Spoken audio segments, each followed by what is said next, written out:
القصص لو اتقالت بتفضل وراك وما بتسيبكش لحد ما بتنام. القصة دي حصلت لواحد اسمه عماد، شاب عادي زيي وزيك، لكن اللي شافه في البيت ده محدش يقدر يشوفه ويخرج من البيت سليم. معاكم عبد الرحمن صاحب قناة حكاوي الدهشان. جهزوا نفسكم لقطر الحكاية، هنتفرجوا على قصص إسلامية مليانة عبر وموعظة، قصص رعب وتشويق تخليك كأنك عايش الأحداث لحظة بلحظة. كل قصة هتاخدك جوه الأحداث من أولها لآخرها كأنك جزء منها. ما تفوتش قطر الحكاية، اشترك دلوقتي وعيش المغامرة علشان قطر الحكاية ما يفوتكش. ويلا نبدأ الحكاية. عماد شاب من القاهرة، اشتغل فترة في شركة تصوير، وفجأة جاله اتصال من عمه بيقول له يا ابني البيت القديم ورثته، روح استلمه وخد مفاتيحه. وبعدها عمه قال له بس اتأكد انك ما تباتش فيه. عماد في اللحظة دي ضحك وقال ليه يا عم في ايه؟ عمه رد بنبرة غريبة وقال له البيت مش فاضي. عماد بعد ما سمع كلامه افتكر هزار، ولما وصل عماد للبيت الباب اتفتح بصعوبة، ولما فتح البيت شم ريحة تراب وعطر.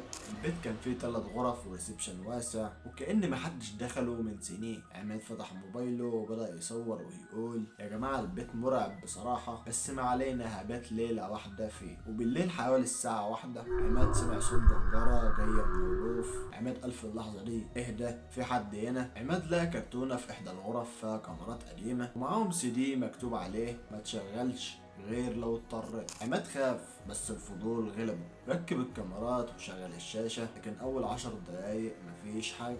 بس بعدها ظهر شخص واقف في نص الريسبشن، واقف بس مفيش ملامح. عماد بص ناحية الريسبشن مفيش حد، لكن الكاميرا بس هي اللي شايفاه. عماد في اللحظة دي قال ايه ده؟ ايه اللي بيحصل؟ رجع يبص على الشاشة تاني، لقى الشخص بيقرب للكاميرا، يقرب لحد وشه ما بقى قدام العدسة، لكن الوش مش وش إنسان، كأنه لابس قناع مشوه. عماد قرر يخرج من البيت ويسأل الجيران، فست عجوزة قالت له البيت ده كان ساكن فيه واحد اسمه ناصر، كان بيعمل في البيت ده جلسات غريبة، لحد ما في ليلة سمعناه صرخ صرخة جامدة ومن بعدها محدش شافه. لكن بنسمع خطوات في البيت لحد النهاردة. رجع عماد البيت لقى الكاميرات شغالة لوحدها وظهر نفس الشخص، لكن المرة دي ظهر ورا عماد. عماد لف بسرعة لكن مفيش حاجة. عماد لقى باب صغير ورا دولاب قديم، فتح الباب لقى سرداب تحت البيت فنزل. السرداب فيه رسومات غريبة على الحيطان وجواه صندوق خشب. لما فتح الصندوق لقى جواه كاسيت قديم فشغله.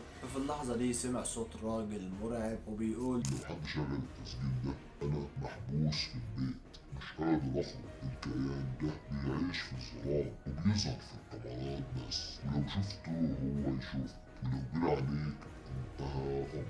وفجأة الكشاف بتاع عماد يطفي وصوت خطوات جاية من آخر السرداب. عماد في اللحظة دي جرى وبياخد نفس سريع. الكاميرا بتسجل وهو بيبص وراه. الكائن بيظهر في الكاميرات اللي عماد شايلها لكن مختفي تماما من الحقيقة.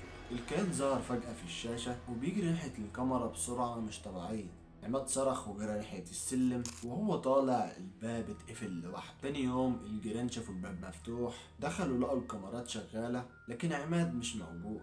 لكن في آخر تسجيل ظهر عماد واقف في نص الريسبشن ووشه مش باين وبيقرب من الكاميرا زي الكيان ما كان بيعمل مع عماد. واخر كلمة في الفيديو اتقالت ما تتفرجوش للآخر. القصة دي من أغرب القصص اللي اتقالت في القرية، ولحد النهاردة أي حد بيشتري البيت بيختفي. ولو أنت مكان عماد كنت هتشغل الكاميرات. وهنا نكون وصلنا لنهاية القصة. في النهاية متنسوش اشتراك في القناة وتفعيل زر الجرس عشان يوصلكم كل جديد، ومتنسوش توصلوا في أكبر عدد من اللايكات. وإلى اللقاء في حكاوي أخرى إن شاء الله.